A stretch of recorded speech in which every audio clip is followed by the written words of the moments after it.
إن المسلمين والمسلمات والمؤمنين والمؤمنات والقانتين والقانتات والصادقين والصادقات والصابرين والصابرات والخاشعين والخاشعات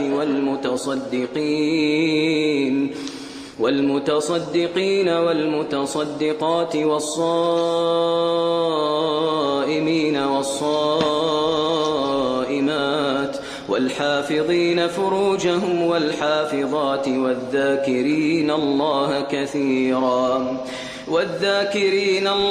كثيرا والذاكرات أعد الله لهم مغفرة وأجرا عظيما. وما كان لمؤمن ولا مؤمنة إذا قضى الله ورسوله أمرا أن يكون